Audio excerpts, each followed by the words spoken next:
Good evening, everybody, and welcome to this seminar organized by Le Printemps de l'Entrepreneuriat at IÉSEG. Tonight, we have the honor of introducing, well, I have the honor actually, of introducing Professor Dennis Cheek.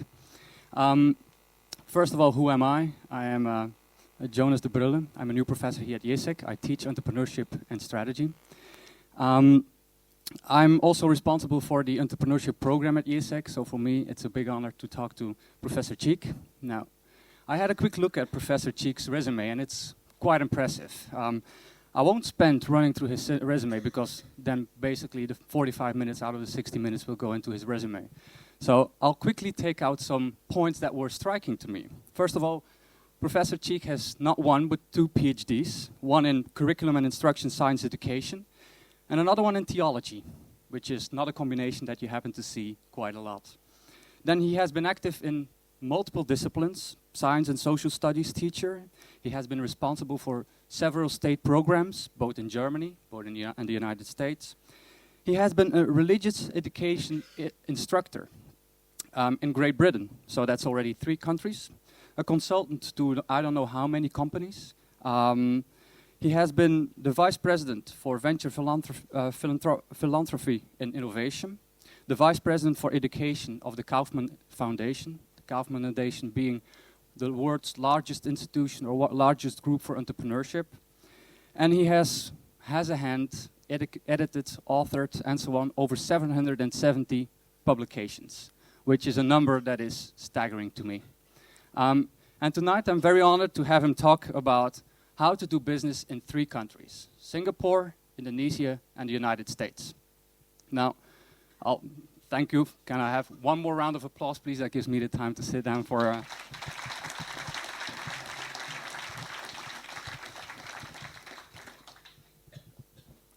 My first question would be, is there anything that I left out on that resume? Because it's quite impressive and it's international, it's entrepreneurial. So anything that you want to add? I just say I like to have fun. I never want to grow up. And I hope you'll never want to grow up, because growing up is not what it's cracked up to be. And I think it's really important. And one of the fundamental things in my life was when I was your age, I actually withdrew from university. I probably shouldn't say this tonight, but I withdrew from university for 2 years and went and lived somewhere else in the world, and then traveled all around the world, going east instead of west. And it was really transformative in my life. So I would encourage you to think about the fact that everybody in this room has the opportunity to live to 100. Assuming you don't do foolish things like jump out of airplanes, skydiving, things like that. That might shorten your life. But if you don't do dangerous sort of things, many people in this room tonight, you will live to 100. And if you think about that and just really come to seize that, which I did many years ago now in my life, I think it really changes you in how you think about things. Because we get so focused on what we have to do immediately when in fact we have a bigger time span. So that's a part of that really explains part of my resume, in that people say, well, why do you do all these things? It's because you do have time to do these things in the time in which we live. And I'd really encourage you to take advantage of that. And I would like to add to our students, you don't have to drop out.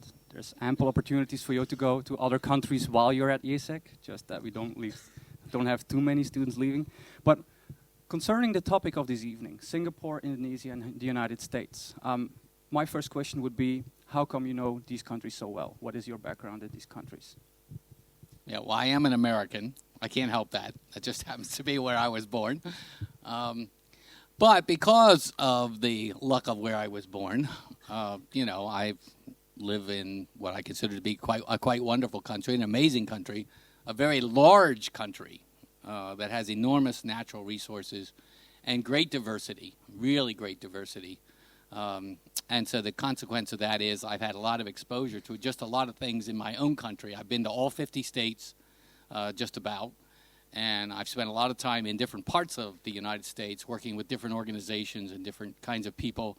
And in fact, the last 5 years or so, I've had a great time working with many of the Native American tribes who live in the state of Oklahoma in the United States, in the West. It's the biggest concentration of Native American tribes in the United States. There are 43 tribes that live in that state, 39 of which are recognized by the federal government. Tribes, of course, recognize themselves even if the federal government chooses not to. But that's been a very interesting experience to see how they approach life, how they approach culture, and how they also think about entrepreneurship, because many of them are entrepreneurs and they've launched some great companies and are doing some wonderful things as tribal people. And they function in the U.S. legally as separate nations. So they have their own laws, they have their own government. So it's quite a unique arrangement. I started working in Indonesia in 2008 because there were a group of 6 faculty members from 2 Indonesian universities who were sent to the Kauffman Foundation in the United States to study entrepreneurship in America for 6 months. A wealthy Indonesian entrepreneur who I've been working with since that time, he really wanted them to get a first-hand experience of entrepreneurship in America. So they came to the Kauffman Foundation. I met them, I worked with them, and I've continued to work with them since 2008 in some very exciting work that I'll say more about in Indonesia. And then as a consequence of also working at the Kauffman Foundation, that was my first visit to Singapore. As a vice president at the Kauffman Foundation, I would come to different countries and speak to people high up in the government who were interested in entrepreneurship and in entrepreneurship education.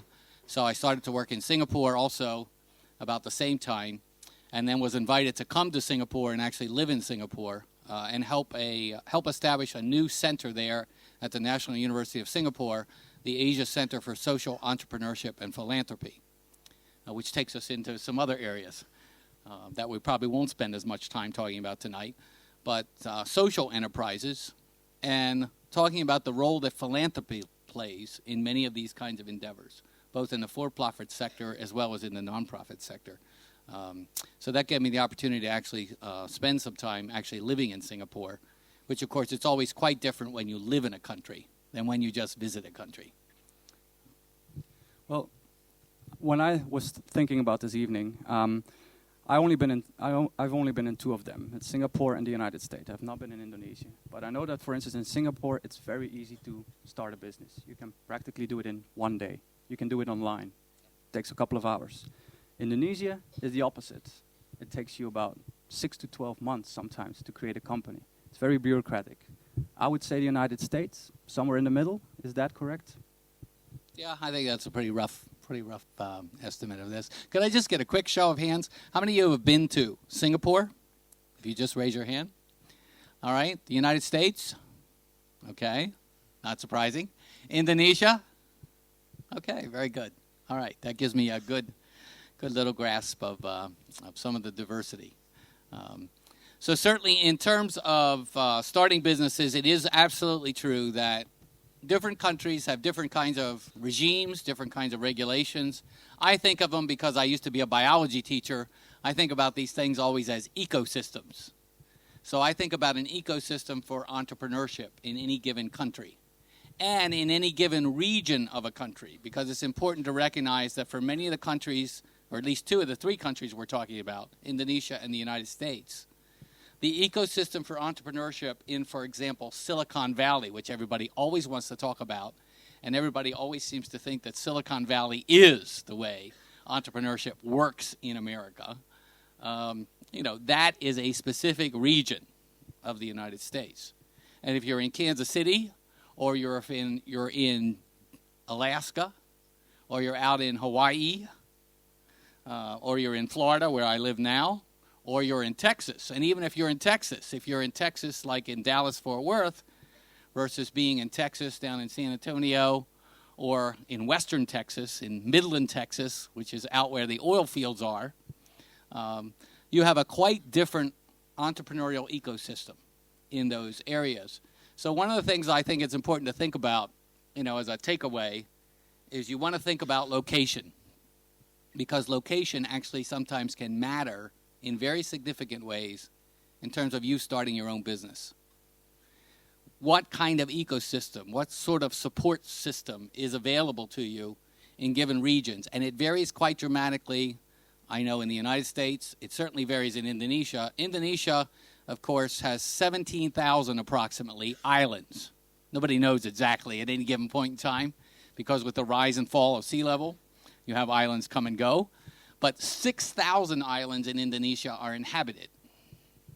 So you imagine even being the person in charge, right? You're the president of Indonesia, and you have people living on 6,000 islands, some of which do not have an airport.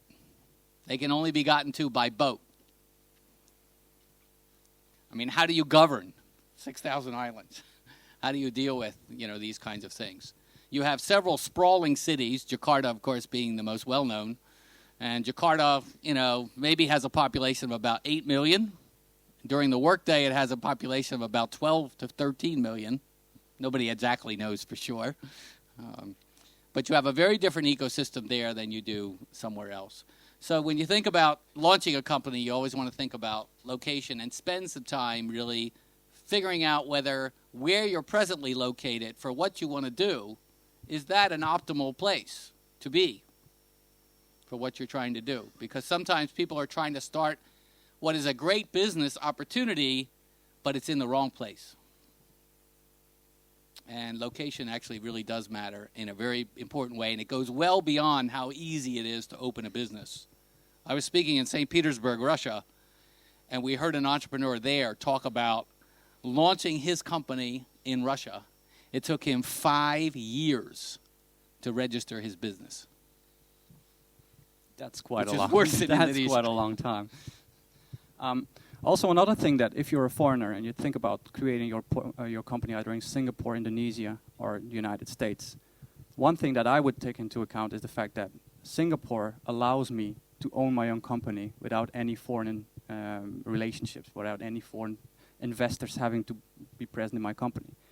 Indonesia does the opposite. They want Indonesian people to be involved in your company. So how much is that a reason for you not to go to Indonesia or the United States, which the same is true for specific industries like defense industry and so on? Yeah, a lot of those kind of regulations are factors of size. So Indonesia's economy, if you look at the Indonesian economy, Indonesia has some very, very large companies. And there are about 775 Indonesians, give or take, who are all multimillionaires. And many of their companies generate billions of US dollars a year in revenue. Many of them are mining or palm oil companies, because natural resources is a way to have a very large company in Indonesia. So those companies specifically are companies where the government has taken the stance that if you're going to launch a company with outside investment, those companies, they actually control and they move it up or down what percentage of those companies can be foreign owned. Singapore, of course, is a nation state.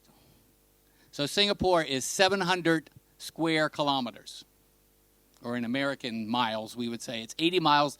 It's 20 miles by 18 miles. I've actually walked across Singapore both directions, in a few hours. You can do that in Singapore. It's a very small place. It takes 3.5 Districts of Columbia in America equals the size of Singapore. Right. Indonesia, of course, you got these 6,000 islands, and they're spread out, across a huge expanse of land. And then, of course, the United States is the third largest country in the world by size. So you have ranches in Texas where you can drive in your pickup truck to your mailbox, and you're driven 3 times further than driving all the way across Singapore. And you're still on your property, right? So some of these issues have to do with the size of the operations. Most Indonesian companies are small. The majority of Indonesian companies, it's one owner and maybe 2 other people that they hire, many times on a part-time basis. There are almost no companies in Indonesia that sit in the middle between the very, very huge companies and the very, very small companies. So the pyramid is, way out here, tiny bit up top, and hardly anything in the middle, right? In Singapore, you have very few really big companies, and most of those are state-owned companies. They have a lot more middle-sized companies, and they also have a lot of small companies. And then they have offshore subsidiaries that are full entities constituted in particular countries. So like Singtel owns 7 different companies, but 6 of them sit outside Singapore, and they're individually constituted. So officially, they're separate from Singtel in Singapore, right? In the United States, of course, you have similar kind of deals where you have these global conglomerates, and they're separate entities in the different countries. In some cases, they all federate together in different ways, and in other cases, they're totally independent.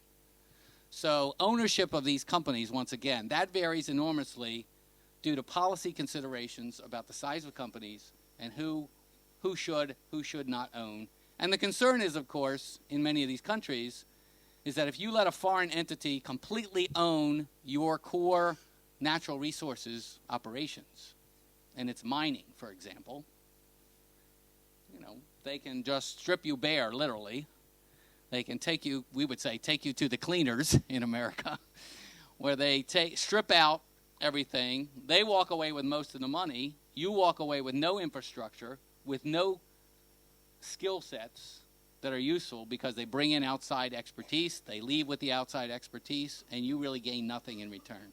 So countries increasingly are taking more control, especially around their natural resources, when it comes to ownership of companies and who has those ownership rights and what's the percent that you can actually own. Would that explain also the disinvestment requirement that is a fact in Indonesia and not in Singapore? Singapore being a knowledge-based economy, Indonesia being an economy based on natural resources. Yeah, Singapore is one of quite a number of countries in the world that really lack sufficient natural resources. Japan is another one, right? These sorts of countries, they end up having to live on their wits. They many times are countries that originated in some kind of a trading sort of situation where they acted as a conduit for goods and services moving across regions. And so that practice continues into the present. In countries like Indonesia, which has a lot of resources, gold, silver, coal, natural gas, oil, palm oil, these things are on industrial scale in Indonesia. And so when you have those kinds of things going on, then there's divestment happening, and there's times where the government has, in fact, nationalized. You see this in countries like Brazil or Mexico, where the government has nationalized entire industries. You've seen this in the Gulf several times, and in North Africa, right, where companies come in, foreign companies, and then after a while the government finally changes its mind, and overnight they nationalize everything and take back all the assets, and the company that was there walks away with nothing, right? So you do have to think about those things. Of course, you would dream that you would like to be able to have to worry about those concerns, right? Or you have a company big enough, you have to worry about the government saying, okay, we're going to take all your stuff. Bye. See you later. That's not, of course, where most of us start when you're trying to launch a company. But you'd like to be in that position at some point in the future. I had a look today at, I imagined, what if I would start my company in another country? It doesn't have to be Singapore, United States, or Indonesia, but I just had a look at what are the reasons why foreign investors choose a specific location in a specific country. And I found this list online enlisting the 5 main reasons why investors choose a specific location. And it said, in no particular order, it said that they think of tax burden, intellectual property protection, the availability of talented human capital, corruption, and last and not least, the living environment. Which one of those do you think is the most important? The typical professorial answer, it all depends. That's what good lawyers always say too, right? It all depends, and for such and such a price, I'll tell you in what ways it matters specifically. But if you think of it, that's good practice for consultants too, right? It all depends. But I can help you with that. Invite me back next time. I do think it really varies. And corruption is a huge problem in all countries, almost, without exception. Singapore ranks very, very high in global indices about anti-corruption. It's viewed as being very clean government, and it always is in the top 5 in terms of corruption. It has very, very low corruption. But, as they say in Singapore in regards to crime, too, it has very small crime rates, too. But little crime does not mean no crime, right? And if you're the person who's been violated, well, it was important to you, certainly, even if to no one else, right? And there are even murders in Singapore, right? So when you think about corruption, there are some classic cases. Even in the year I lived there were some very visible, prominent cases going on of corruption in Singapore. But it absolutely pales to the kind of corruption that was going on next door in Indonesia. All right? So corruption varies enormously from one country to the other, and from one place to another, and from one time to another in the same country. So if I'm an investor, corruption may matter a lot in this particular country right now, but 10 years from now, or 10 years in the past, corruption really wasn't that big a concern for me. Almost everybody that has any kind of an enterprise that is skill intensive is concerned about the quality of the workforce, right? That sort of makes sense, right? You got to get good quality people, and you can't rely on just because you have them that you're not going to lose them. So you're always looking for talent. So people like to locate these technology, science-intensive kind of endeavors. They like to locate in a place where you can find a ready talent pool because people are going to move on, right? And in some countries, they move on quite rapidly. And they follow the market, and they follow their own proclivities and interests and inclinations, right? So you find yourself in situations where you obviously want to maximize, a location where you can easily find the talent you need. But increasingly, we're seeing many businesses launch, especially more IT types of industries, where location now isn't so important anymore. And you can have distributed employees scattered all over the place. So if you're a company like that, you don't worry so much about where you're going to find the talent. All you're really concerned about is, locating it, but it doesn't have to be geographically located in a single location, right? And then there are other instances where one of these other factors is going to pop up. Intellectual property protection is really important if you're a company that's very IP intensive. If your main market advantage is intellectual property, then obviously you've got to be in a place where those rights can be enforced quickly, where you can get quick answers, where you can get enforced judgments. And this is, once again, a huge contrast between Indonesia and Singapore, right? There are laws on the books in Indonesia about intellectual property, even related to things like batik designs, which Indonesia is known for, right? You can actually get a patent for a batik design of a shirt or a dress or whatever. The trouble is, other people immediately, when it comes out, if somebody else likes it, they make one just like it. And if they have money, they make thousands of them just like it, and they just put you out of business. Right? You had these great designs you were working on, and in basically 3 weeks' time, you're out of business because somebody else with more capital took your designs, pushed them out, just stole them outright. Right? They're not paying you anything. It doesn't matter in Indonesia, even if you go to court and you get a judgment against them. You still have to enforce the judgment, and you don't collect. So increasingly, you're seeing even some Indonesian companies now linking up with a partner in Singapore because what they want is the intellectual property protection that you can get in Singapore in a Singapore court. And this, to me, is one of the most interesting things happening right now around the launch of new companies.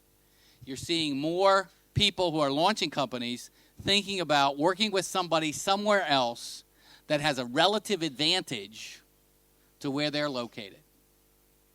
And they launch a company and they situate it in a way that takes advantage of the fact that you have people in two different locales and they can access and tap different resources in those two locations to maximize what they're trying to achieve in their company. And IP protection is one of those things where you want to look for a regime where there's strong property protection and where you can get quickly through a court system without having to pay bribes and getting a quick answer and a reasonable answer and an enforceable action that comes out of that activity. So that immediately takes some countries totally off your list, and it makes other countries rise in their importance, even tiny countries where those things happen reliably. Israel's an example of that in the Middle East, where you have a good IP registration regime, you can get quick enforcement, you can make things happen. So you're seeing more and more people launching companies, taking account of these things in new ways, and sometimes having a partnership with someone else in another location because they want to really leverage the combined assets that they have together. Given that we live in a triangle that's quite knowledge-based, knowledge-intensive, if I would consider going to one of those countries, or any country in the world, because you visited more than those countries, you visited a large part of the world, would you advise me to go abroad, and why? And what country would you advise me to go to, given that I am investing in knowledge-based IP company, which there's a lot of in this region? Well, what can I say? You already live in Europe, where there is actually pretty good enforcement in Western Europe in regards to, IP laws. WIPO, the World Intellectual Property Office, right, has its origins actually in Europe. Right? There's an office in Singapore which represents Asia as part of the WIPO. And, of course, there's now a federation between the European Patent Authority, the WIPO system, and the U.S. patent system is now coming into greater and greater alignment with one another. So we're seeing that happen. So you're already in a place where that's advantageous. I mean, I'm not a lawyer. I'm not a patent attorney. My advice to you is if it really, really matters in your business, go talk to somebody who really knows what they're talking about, which may not be the most expensive person. But find somebody who really knows what it is you need and tap into their expertise, which will always greatly exceed your own, right? But you're in a region already where I don't know that that's a real problem for you here. I mean, I don't know the specifics of this specific region of France, but, the French court system, it seems to me, you probably got a pretty good chance there. But is it better than somewhere else in Europe even? I don't know. And it may depend on what the issue is. And I suspect it depends on what the specific intellectual property even is, because sometimes certain intellectual property requires specific expertise, and there are sometimes certain court systems, by virtue of where they're located and the industries historically that have been coming before that court, they're quite good at that. So in the United States, for example, many companies, about a third of all companies in America, are registered in the state of Delaware, which is right near where I used to live. They register in the state of Delaware, and the Chancery Court in Delaware is the preeminent authority in America about a whole host of issues related to corporations. And corporate law in Delaware is very, very highly developed. And other companies then go there for two reasons: the tax advantage and the fact that there's a clear body of law that's been very well developed through case law, so that already lots of things in Delaware that, for example, you might not know if you were in Wyoming or you were in Texas or you were in California, or take your pick. So that creates a pool within a market where then more and more corporations choose to incorporate in Delaware, because you're taking advantage of a very, very well-endowed, fully developed legal system.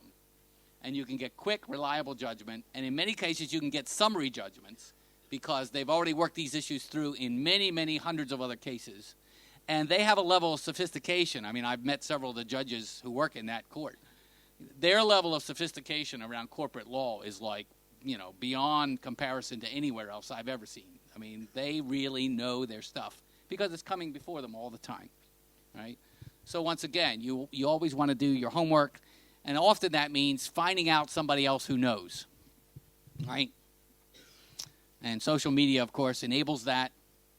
6 degrees of separation, all that good stuff, right? Get to a person who actually knows something in terms of what you're trying to find out. Okay. I think it's about time that we ask the audience for questions, but maybe one more question from me. What was your worst experience in terms of starting up a business anywhere in the world? Or did you have so many bad experiences that you don't know how to pick? It's been said that an expert is a person who's made all the mistakes that can be made in the shortest amount of time possible. So, I mean, I don't know. I mean, I've launched small companies. I have never launched a big company or anything. And I've been advising a lot of different startups. And I can tell you that, you know, my overall takeaway from these kind of experiences and looking at research, and of course at the Kaufman Foundation we fund a lot of research. We funded a lot of research in entrepreneurship education. I think the biggest takeaway for me sometimes is to think about these ecosystems, you know, more fully. Think about what that means even as being more important than a lot of other things. Find a couple good people to mentor you in what you're trying to do.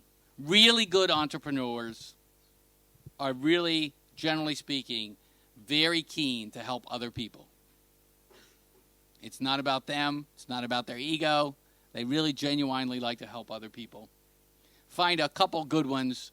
Recognize you don't need one mentor. You probably need multiple mentors. And if you think about your 100-year lifespan, you actually want to think about having mentors throughout your life. Finding different people who can teach you something. And you may hate all kinds of other things about them.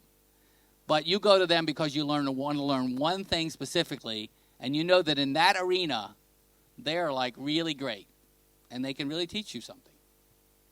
Right? So you find people who can help you in your journey. Sometimes those people are from academia. Sometimes those people are from people down in the trenches doing the stuff themselves.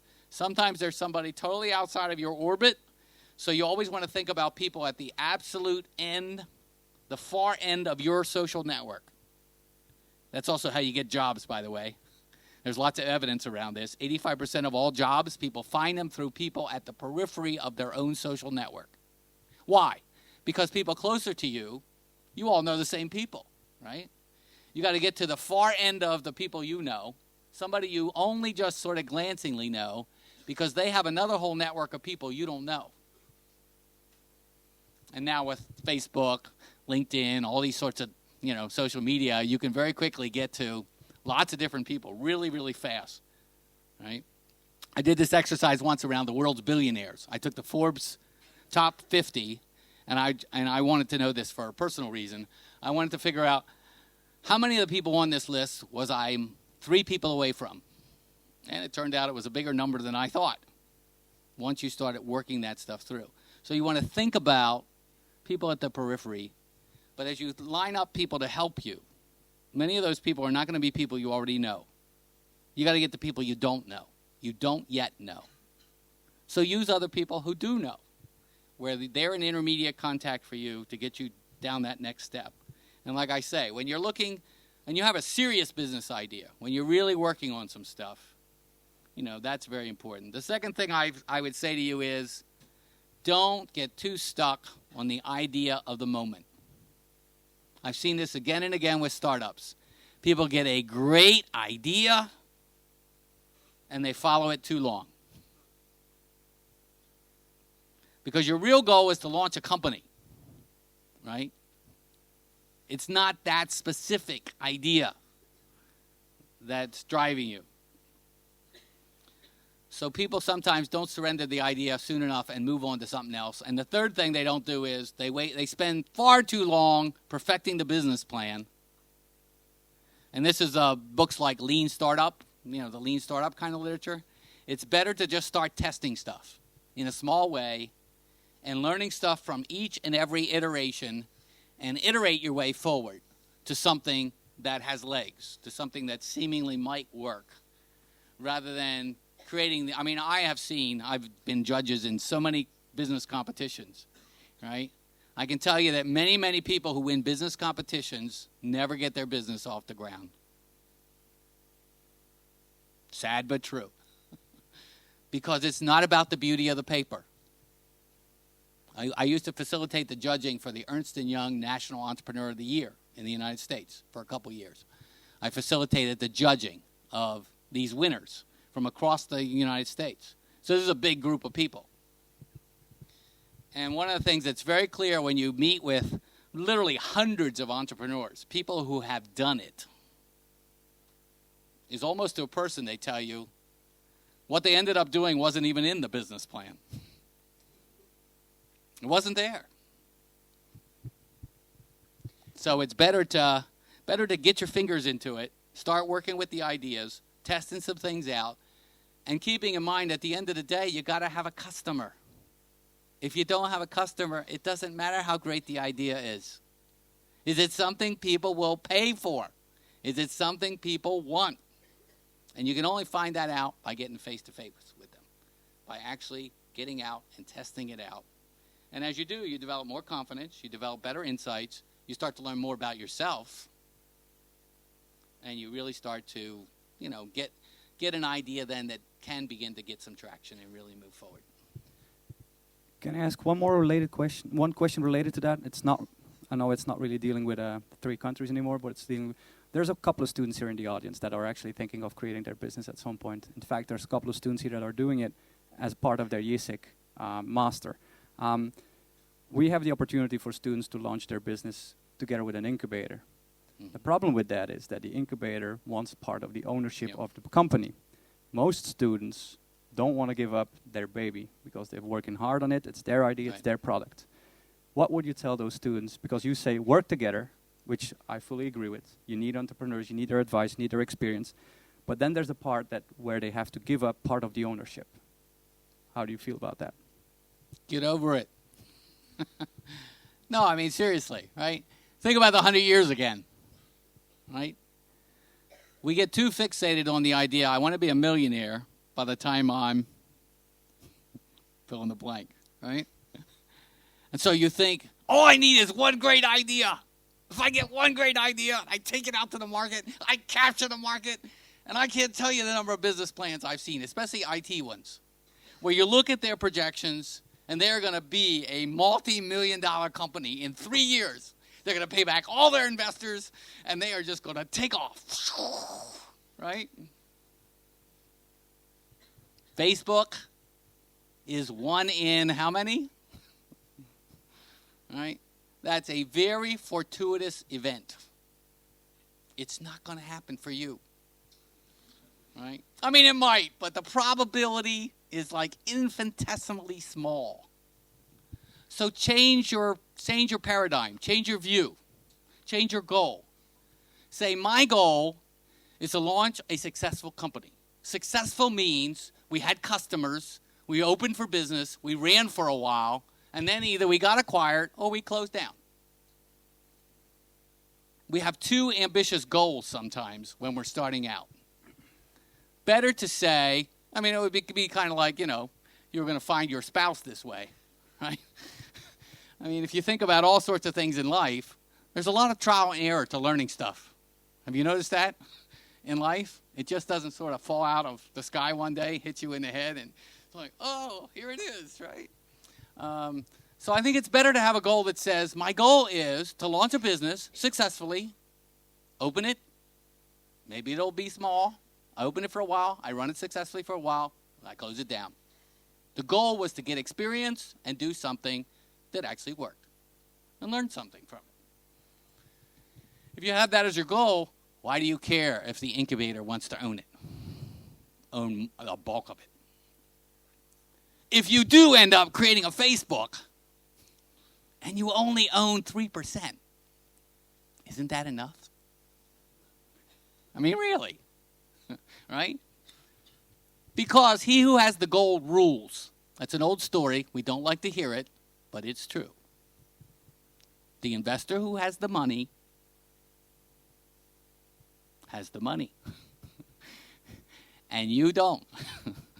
But we know that most startups don't get their money anyway from VC firms. But even if you talk to an angel, if the angel has the money and they're putting up most of the money, yeah, they're going to take most of the results. It's the way the world works. Get over it. Keep your goal clear. If your goal is to successfully launch a business with an idea that started with you, that's what you do. Down the road, I mean, you may meet many people who launch a very successful business. It wasn't their first one. In fact, many of them, their first one was a paper route when they were a teenager, or a lemonade stand, or something they did when they were quite young. They did their first business. By the time they launched the really one we all know about, that's their third, fourth, fifth, or sixth iteration of a business idea. Right? but they gained a lot from where they started to where they had that kind of success. I just happen to have two great ideas. One is, if anybody of you who's a IÉSEG student who creates a multi-billion-dollar company, don't forget about your professors. The second one is, as we don't have 100 years now, I invite you to ask questions to an encyclopedia of knowledge sitting next to me. So any questions? Hold on. Any questions related to doing business in those three countries, or whatever it is that you have on your mind at the moment? Whatever's bugging you. Yeah. Come on. Let's You get have down now to what's bugging us. You have now the opportunity to ask it. I think that, Adrian, you will walk around with the microphone. Hi, Professor Cheek. I am Rick Young. I am currently MIB student. Just started in January. I'm from Hong Kong, in case you're curious. Yes. I also have ambition of creating my own business after I graduate back home in Hong Kong. And I was told that the first thing to do is to define the product that I'd like to sell. Are there any advice that you would like to give me? Because obviously I do not have a business management background, and that's why I'm here, to do this master's degree. Thank you. I think you learn a lot by walking around, by keeping your eyes open, by constantly thinking and seeing things. And many times we get the idea that a business is all about a new idea. But there's an awful lot of very successful businesses that are not about a new idea. They're about taking an old idea and doing it better. Or they're about taking an existing idea that is really excellent, but the execution of it right now is abysmal, and you can do a better job at executing. And execution will outbeat and outrun somebody else's great idea any day. So, don't always think that launching a business requires something new. In many cases, it requires just a slight modification of something that's been around for a long time, or it's doing something in a totally different way. Either your distribution system or your marketing system or your target audience, you shift to a different audience that people have neglected or have missed out on. So you always want to be open to, don't get fixated too much around that it is a single thing, because you won't really know it necessarily till you see it. And you may go through 50 or 100 ideas till you find something that really clicks with you. But at the end of the day, it's got to be something you have some passion about, because it's going to take, to be successful, this is the untold story of entrepreneurship, right? To be successful, it's going to take blood, sweat, and tears. Especially the tears part. Blood, sweat, and tears. So you got to be committed to what you're doing. So you better care about it at some level, because it's going to take a lot out of you. I am Shovik. I'm from India and also a master's student like Ricky, Masters in International Business. I have basically two questions. The first one is a very recent concept that has come up here, that is microcredit when it comes to getting finances, because it's a new concept dealing with the social angle of getting venture capital. But I think that if you have a good idea and if you put it online and ask people to invest in that idea from the concept that, it's many people giving you small amount of money pools up to a large amount of capital. But if you think about it, don't you think that people who have a lot of money can catch your idea online and start it before you even think about it? Because first of all, you have to think that whether you will be successful in getting the capital, because there are a lot of requirements. So is it wise to think of this route of new venture, a new path of getting venture capital?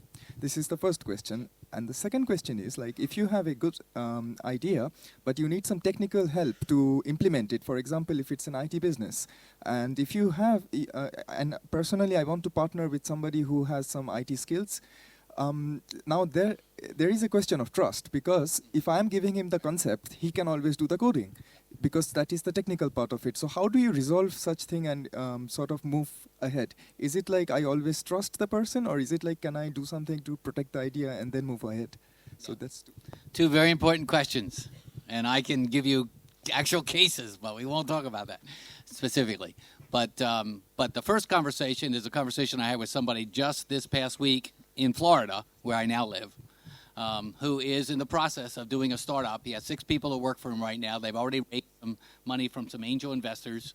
They have a really nifty product, which enables you to inventory liquor bottles at the end of the night in a bar or something where you're selling liquor, and to do your entire inventory in basically probably 20 minutes instead of the 5 or 6 hours it normally takes.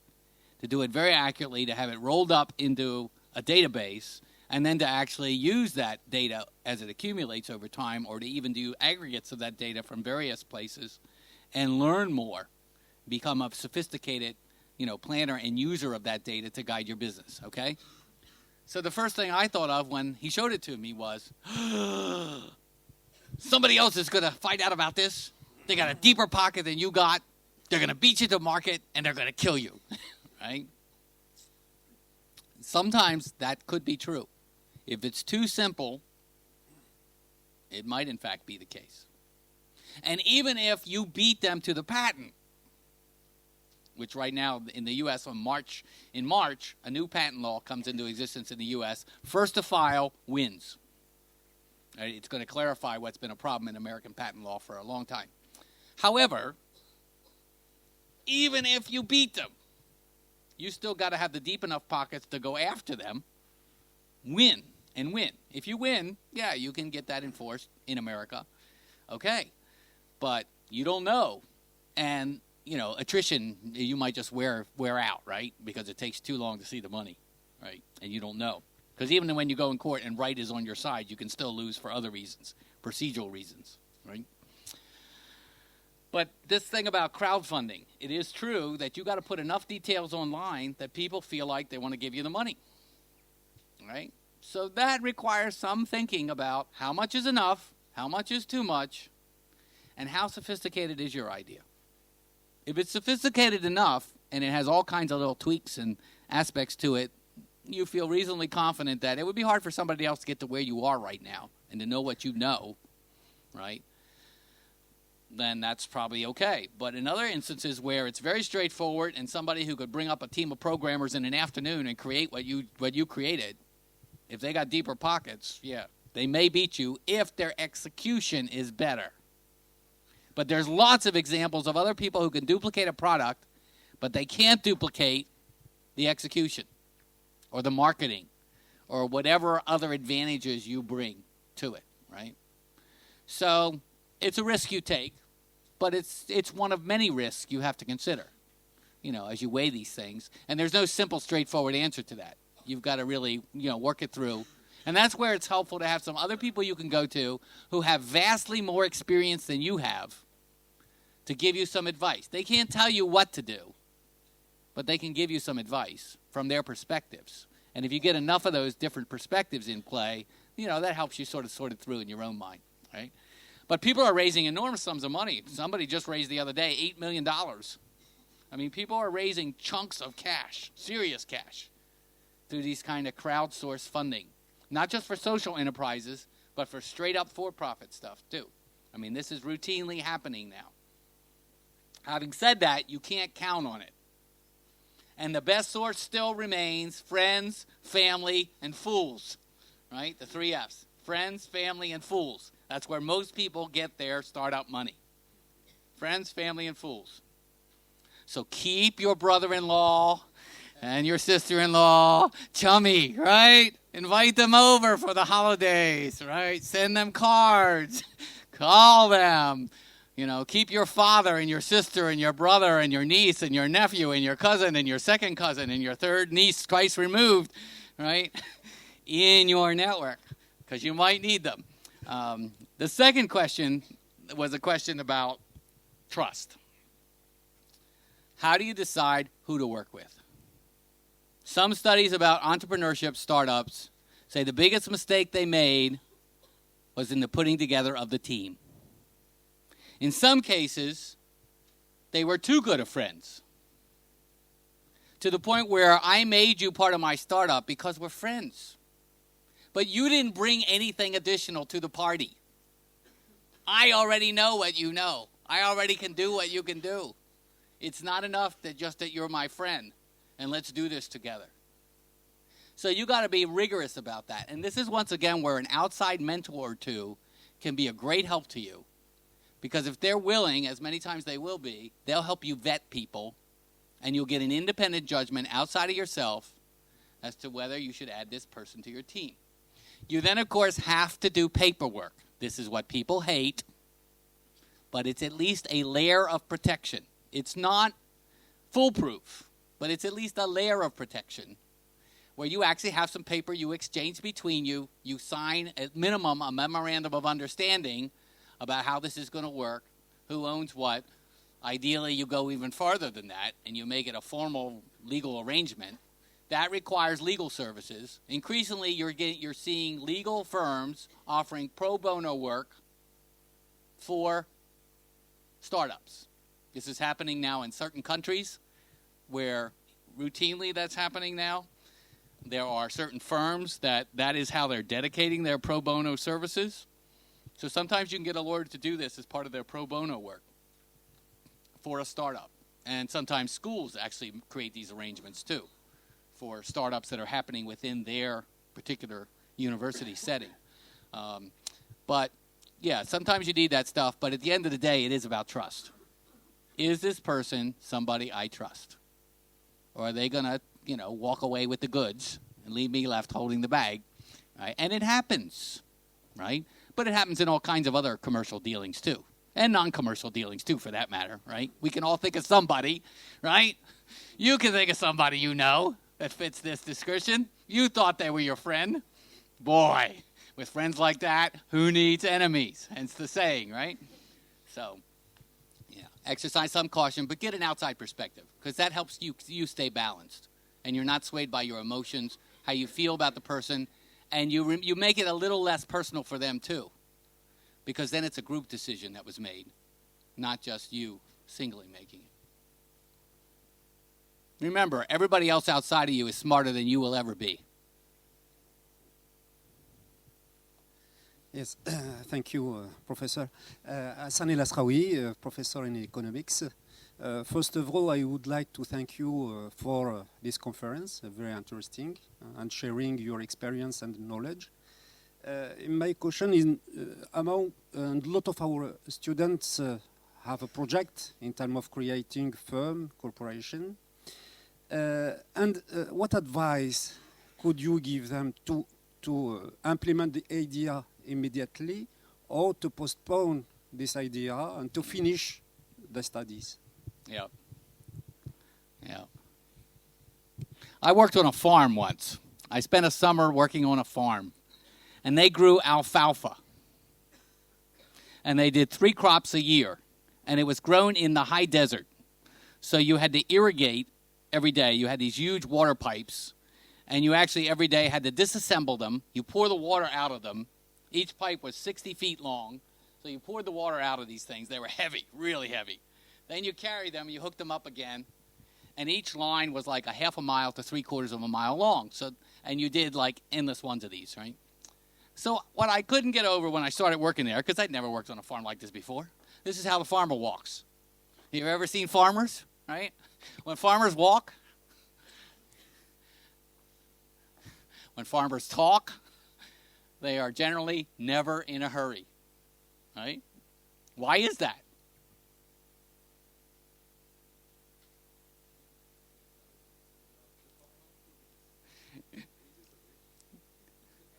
They work like 18 to 20 hours a day. So they're measuring their strength and they're expending it commensurate with the fact that they got to do this for 18 to 20 hours, right? I used to run marathons. That's how far? Better than 26 miles, right? When you run a marathon, there's always those people who've never run a marathon before. You recognize them when the gun goes off. I mean, they are like gone, like a shot. And for the first 2 miles, they are way ahead of everybody else, right?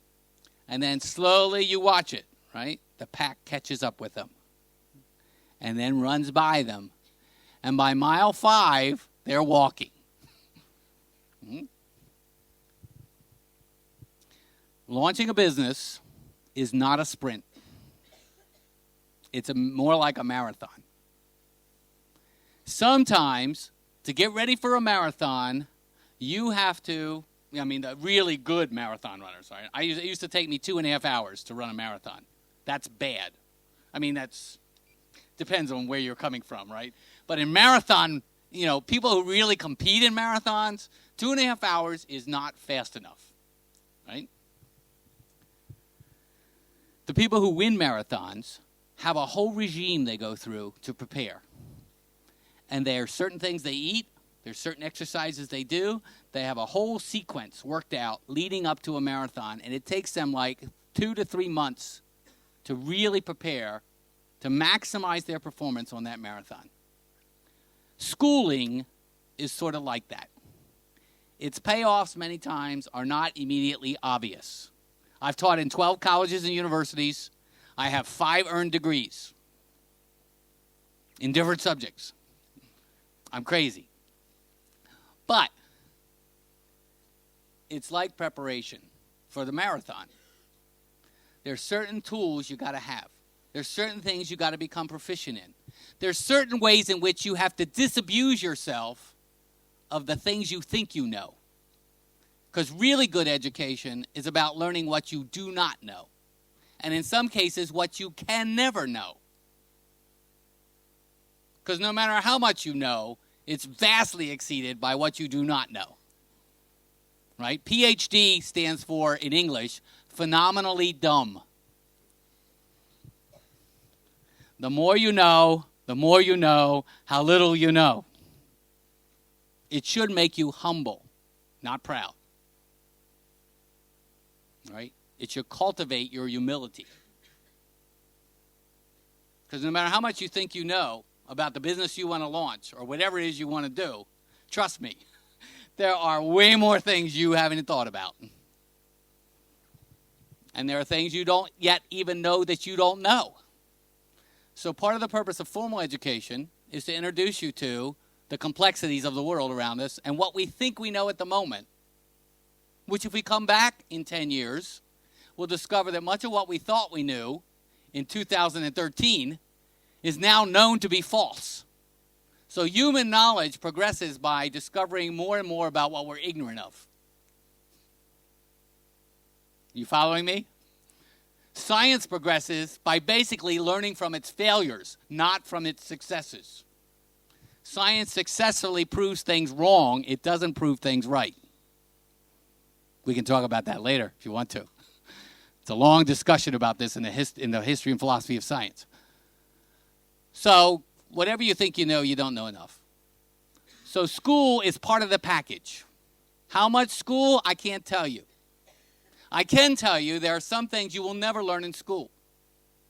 There are some things you will learn by spending a day with a particular person who is right now a real expert on this particular thing. And you can learn it in one day, or at least enough of it in one day to be useful to you. There are other things where you can learn it in 2 weeks.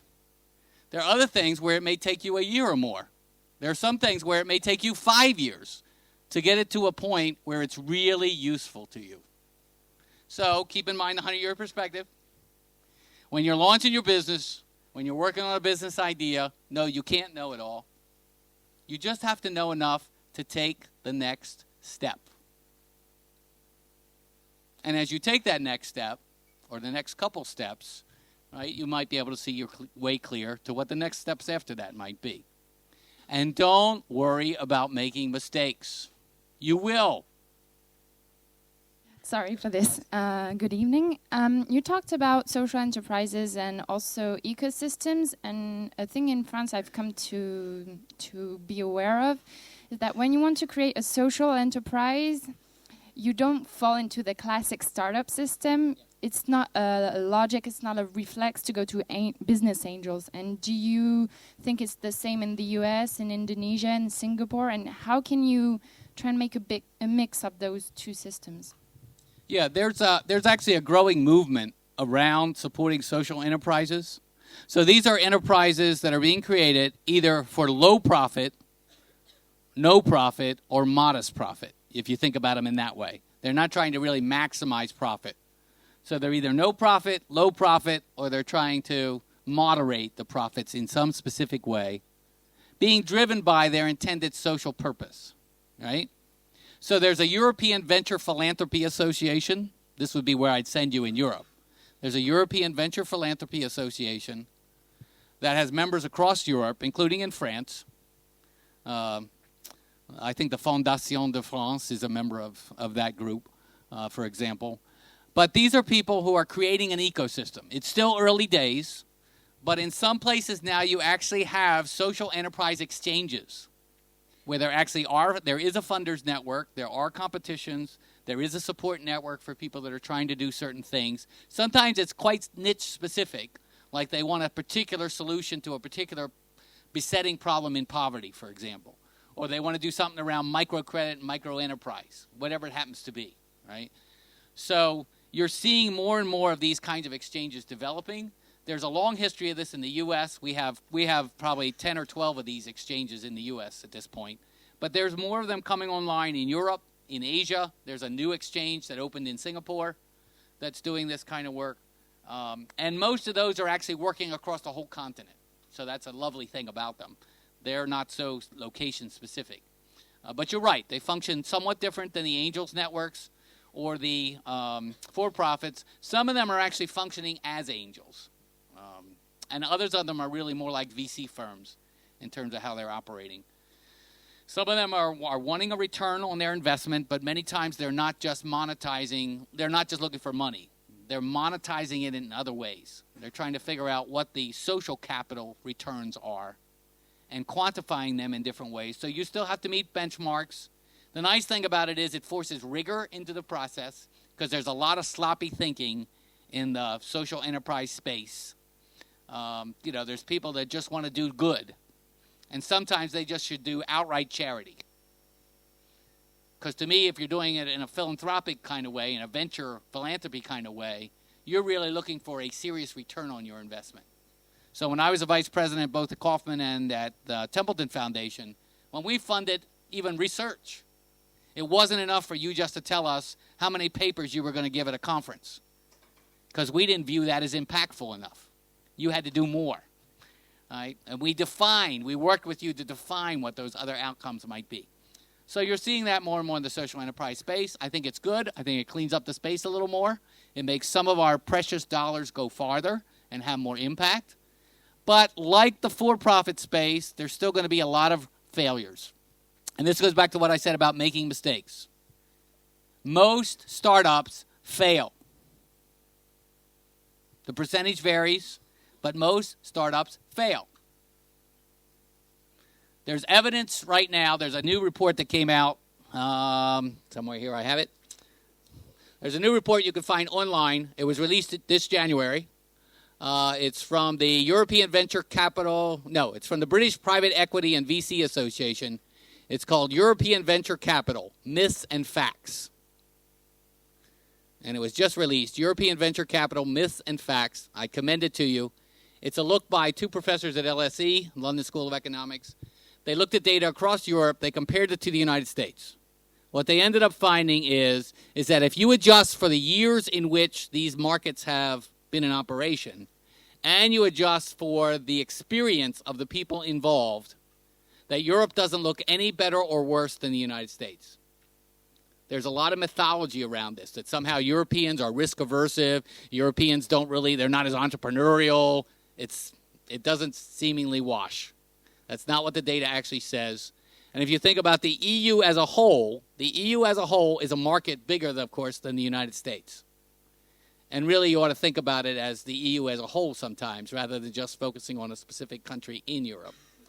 When you look at this, and you look at failure rates in the US, in Europe, in Asia, they don't vary substantially from one another based upon the limited data we have. We know that most ventures fail. Some ventures succeed tremendously. This is not just true about startups.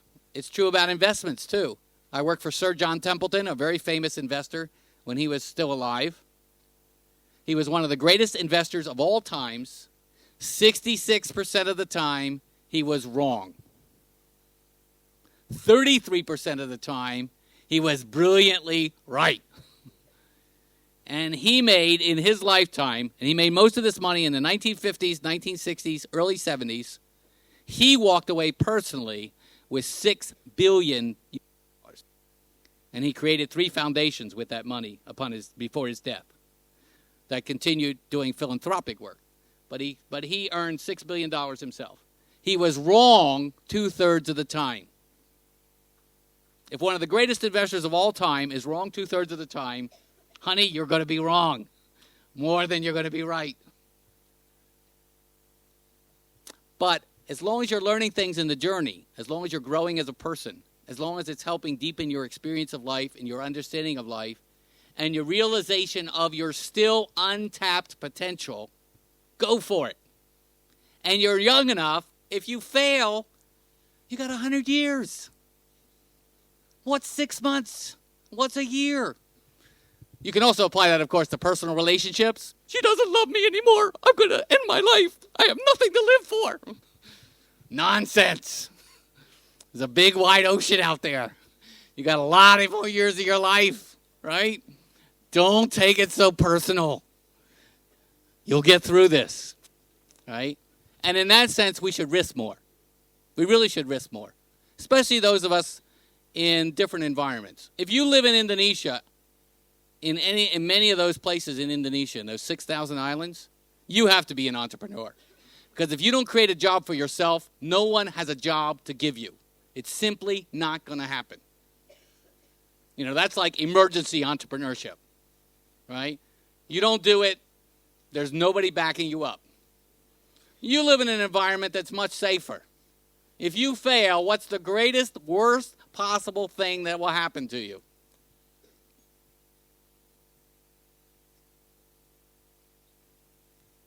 It's really not all that bad, is it?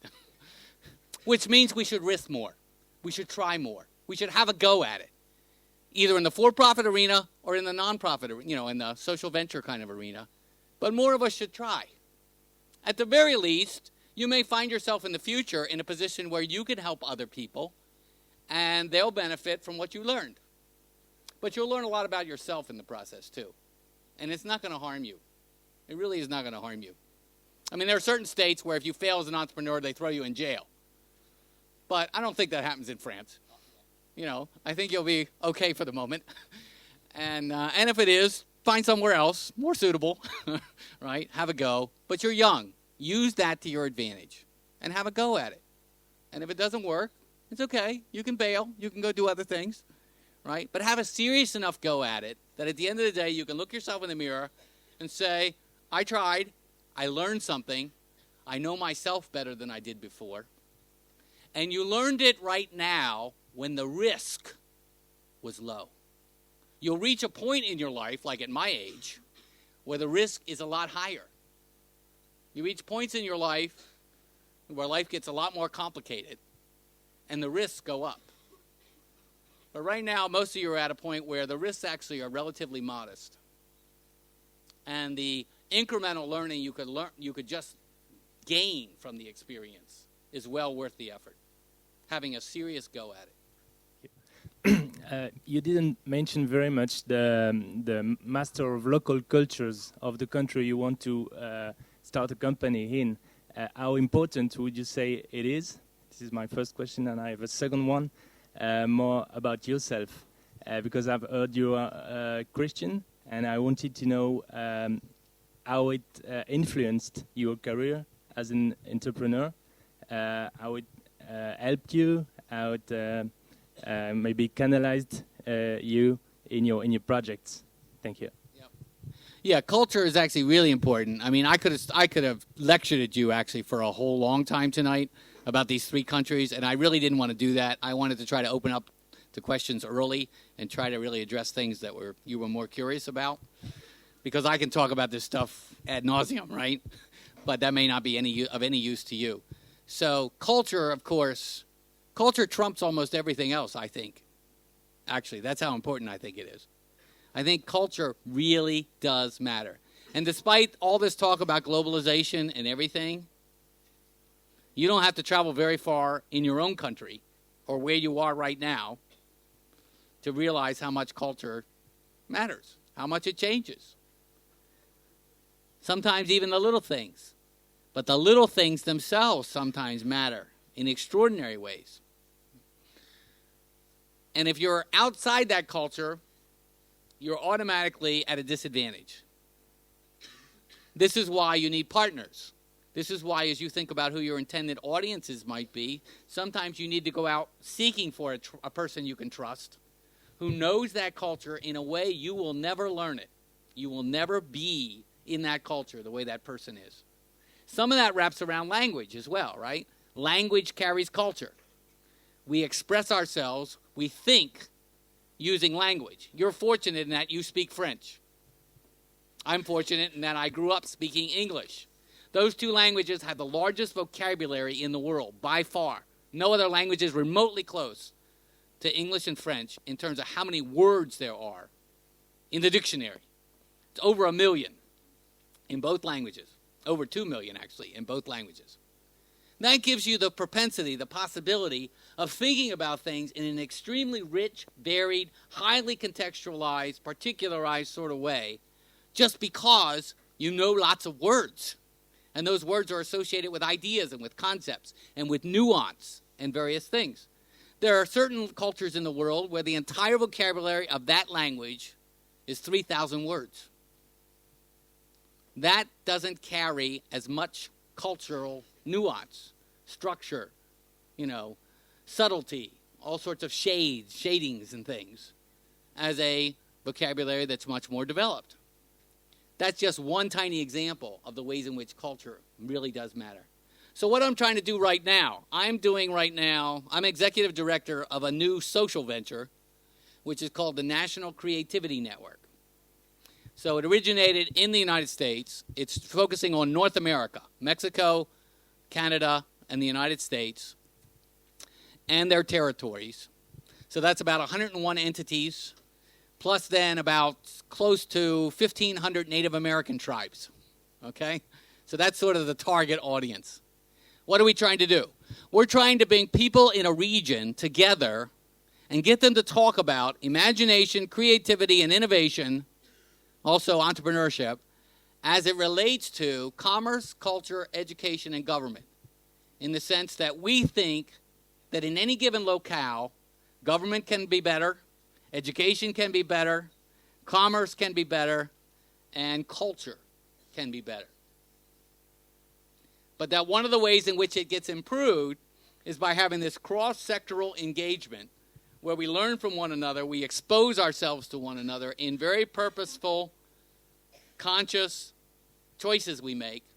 And then out of that, we create new ideas and we figure out ways to bring projects into existence that instantiate new ideas, that actually show what those things look like in practice, and to do it at some level of scale. Right? That hinges upon culture and building culture, enhancing culture, and really trying to help people mediate that process whereby they really can find some common ground with each other. Because otherwise we live in our isolated silos. If I work in education, I never talk to those people in business. I don't want to get anywhere close to them. They have the plague and I might catch it. Right? And if I work in a cultural institution, like some people in the arts community, for example, think that they are the only creative people. That business people are not creative. Educators, they're certainly not creative. The government, by no means is the government creative. Right? There's nobody in government that's creative. Scientists and engineers are not creative. I've been told this by some people in certain communities. And it's just not true. So we also want to break down the prejudices and the caricatures that people live in. When you live in ignorance, it's easy to characterize somebody. When you develop more knowledge, you find out a lot of what you think is true isn't so. And that it's far more complex than you realize. So I'm trying right now to really learn what I've learned, work with other people to apply what we've learned, and to try to really work across these spaces, which is very hard work. Because it's not just about a one-off meeting. It's about really building the kind of trust that you need to have to really get serious change underway. Because to really improve our society, it requires going beyond what we're already doing. It requires going to a deeper level and working harder in certain things to really solve some of these problems within our societies. Okay. That pretty much concludes the evening. There's 3 more things that I would like to do. First and foremost, I would like to thank you. When we prepared this conversation, you said we don't really have to talk about the 3 countries continuously. Well, you were right. You have an enormous amount of knowledge, and thank you for sharing it with us. And I think a round of applause is.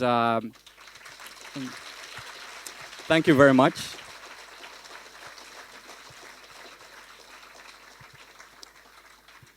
Second thing I would like to do is thank you. There is quite a big audience here tonight.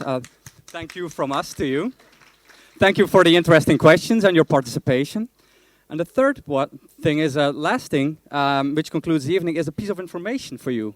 As you know, we give our IÉSEG students the chance of creating their company as their master thesis. Instead of doing a memoir or a consulting project, they can actually prepare their own company. At the moment, we're actually looking for objective members to be part of the jury, so maybe we should talk about that flight tickets later on. Thank you very much for it.